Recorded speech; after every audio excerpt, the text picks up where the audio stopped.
Fake news! Fake news! Fake news! Fake news! Fake news! So what is fake news in a basic nutshell?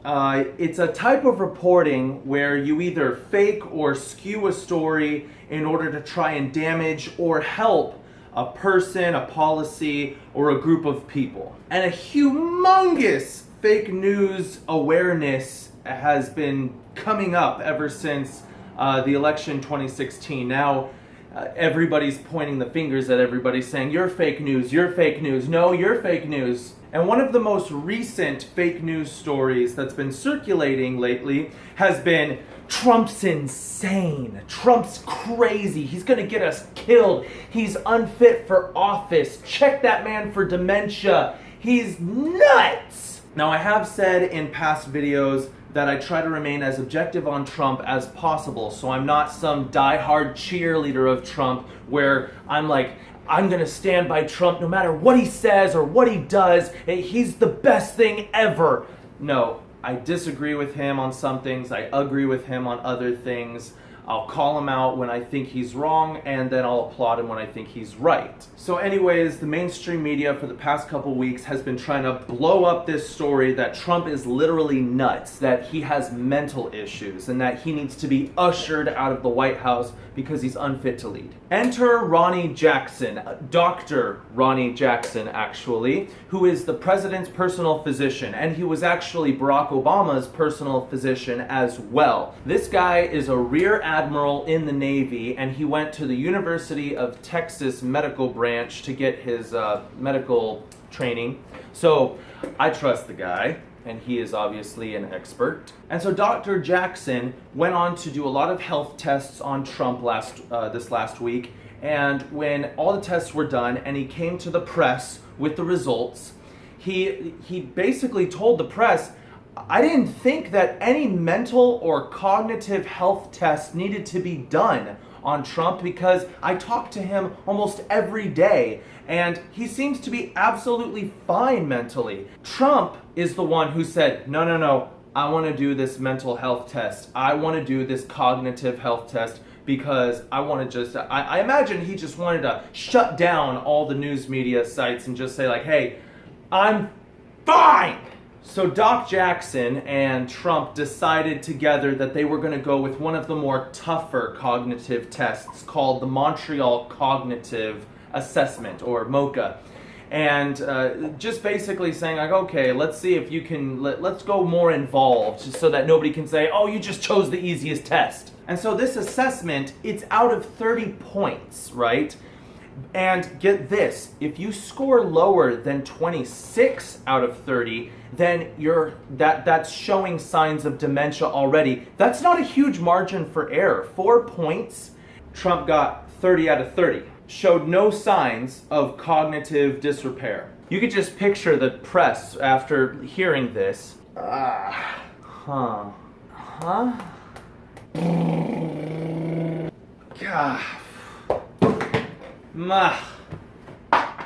And then, just give it a couple hours.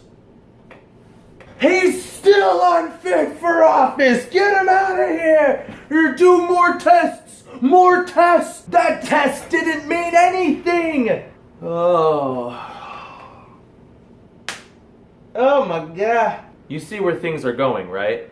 It's never ending. It's just, it's constantly, they want to hear what they want to hear. No matter what, they will find a way to get the news that they want. But what if I told you that this isn't the first time that this story has happened?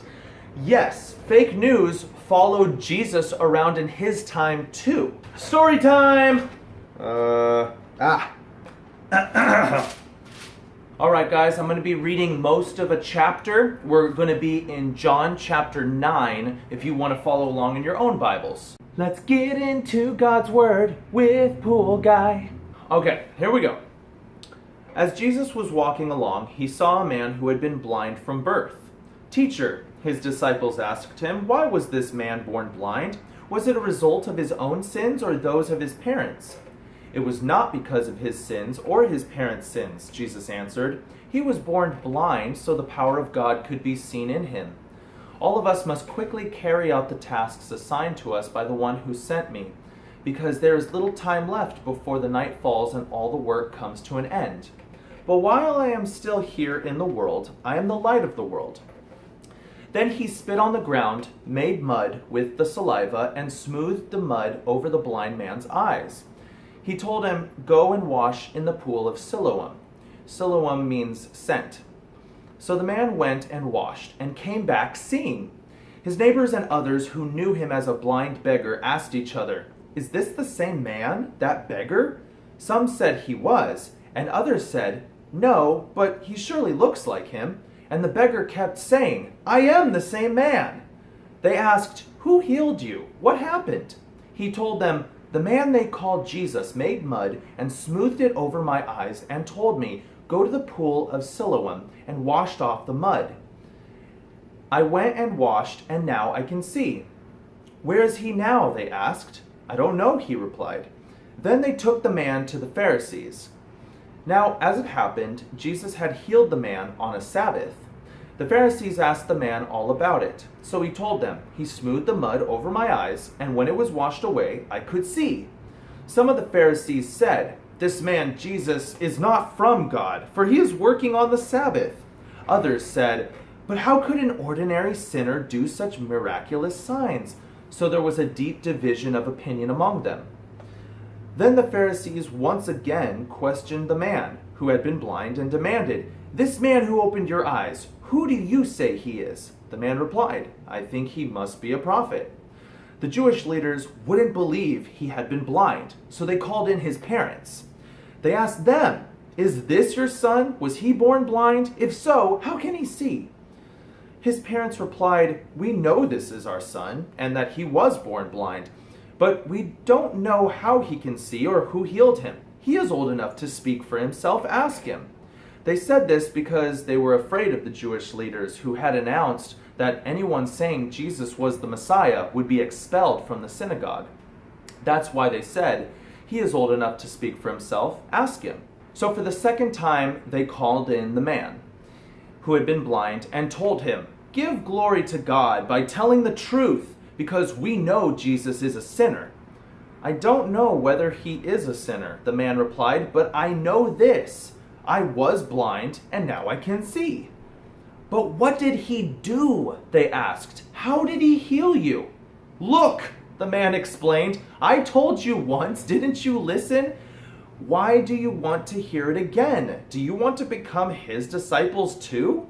Then they cursed him and said, "You are his disciple, but we are disciples of Moses. We know God spoke to Moses, but as for this man, we don't know anything about him." "Why, that's very strange," the man replied. "He healed my eyes, and yet you don't know anything about him? Well, God doesn't listen to sinners, but he is ready to hear those who worship him and do his will. Never since the world began has anyone been able to open the eyes of someone born blind. If this man were not from God, he couldn't do it." "You were born in sin," they answered. "Are you trying to teach us?" And they threw him out of the synagogue. When Jesus heard what had happened, he found the man and said, "Do you believe in the Son of Man?" The man answered, "Who is he, sir? Because I would like to."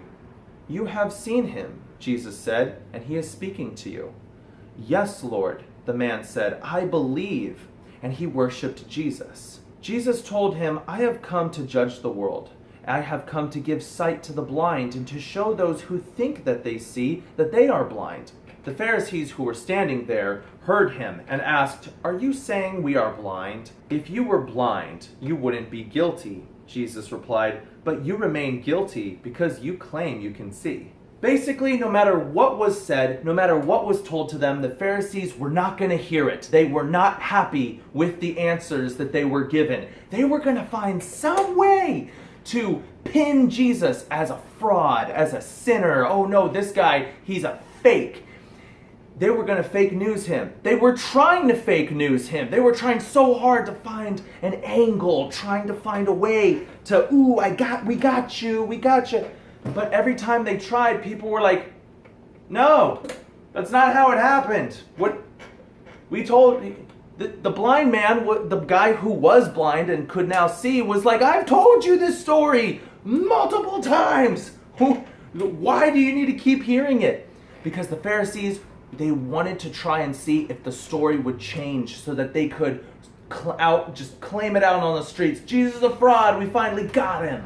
And so why is it important that we parallel what happened to Trump this last week and what happened to Jesus in the Bible in what we just read?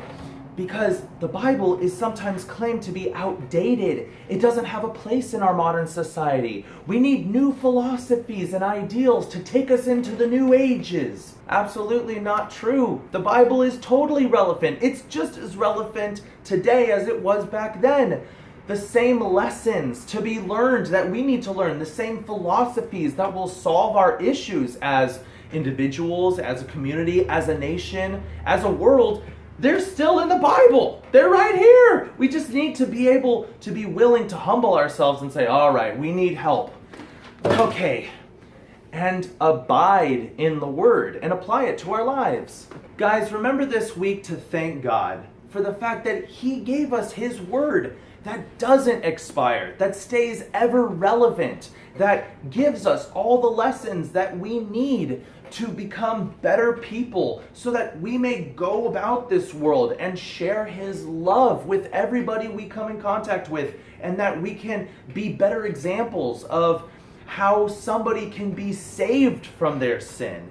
Thank you guys so much for watching this week. I hope that this video was edifying to you in some way. If you think that this message would be edifying or just interesting to somebody that you know, share it with them. Try sharing it with one other person that you know. Remember to like, subscribe, tell your friends and family, or you can hit that dislike button. Disagree with me in the comments. Why? Because that's your freedom of speech, and I will never try to take that away from you. This is the American Pool Guy, and I will talk to you guys later.